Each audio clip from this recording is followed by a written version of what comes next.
I'm Miguel Graça, music producer, DJ.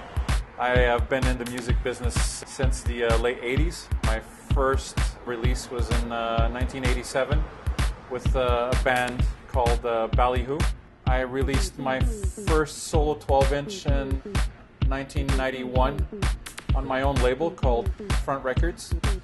And I teamed up with the legendary disco DJ Robert Wimet for that label and for future projects that we did on High Bias, which in 1994 we had the honor of winning the Juno Award for Best Dance Recording. Afterwards, doing a few albums for Bombay Records and a few 12-inch releases also, touring to support those album releases. Also released albums with Trigger Recordings, another Montreal label. Regarding the music industry, from the time that I started until today, I would say a lot has changed. I mean, in '91, when I put out my first release, my first solo release, I was hitting numbers like we were hitting numbers like between 8 and 15,000 per release in the early '90s. I had a chance back in '91, I think, to meet up with Vince Montana. I got to sit down and talk to him, and he was complaining that the record industry at that time, which is like early '90s, I'd say like 1990, '91, was not great anymore like it was in the '70s and in the early '80s, because he was telling me that an average record, as opposed to selling 10 to 15,000 back in those days, in the '70s and '80s, he used to sell about 40,000 units. So as the music industry changed, yes, absolutely, we can no longer count record sale revenue as a credible revenue to live on. So we need to supplement our releases with DJ gigs. You have to be more than just a music producer to actually be able to make a living in the music business.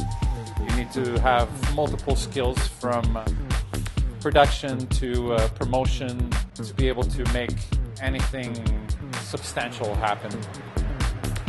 The main label that I've been running since, I guess, 2002, we started Pronto Musique. We put out 2 12-inches, and then I took a little break from the label to reorganize and see how to go about it in the new reality of the music business, which at that point was switching from a vinyl-based industry to a more online industry. So in 2009, I decided to restart a digital version of Pronto Musique, and we've been running it, like I said, since 2000, I think December 2009. We just put out recently a remix package for an album we did from recording artist Nafo.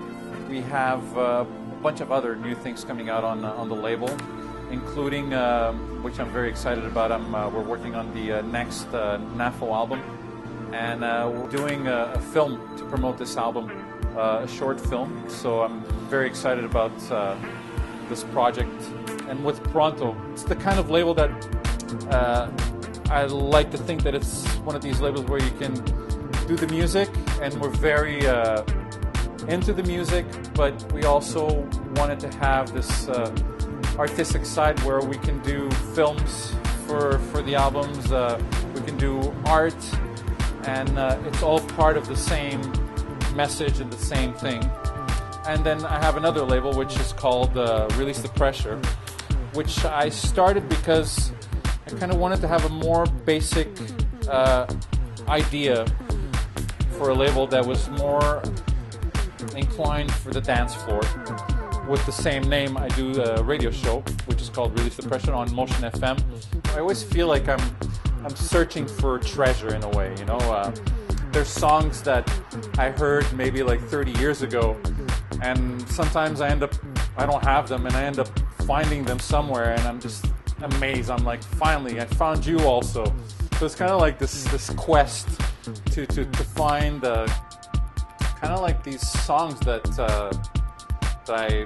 and somehow I feel I should have, and you know, and that passion also transfers into my my vision of how music should sound, which is part of the reason why I'm doing production. I have a company with my girlfriend called Raccoon. We basically take old window frames and we do string art on it. We take old pieces of wood, stuff that's just left to waste, and we give it a new life. We've done a few expositions this year, which is cool. We've done a few times at Village au Pied du Courant here in Montreal, and we also did AIM Festival. Surely check us out on Facebook, Raccoon.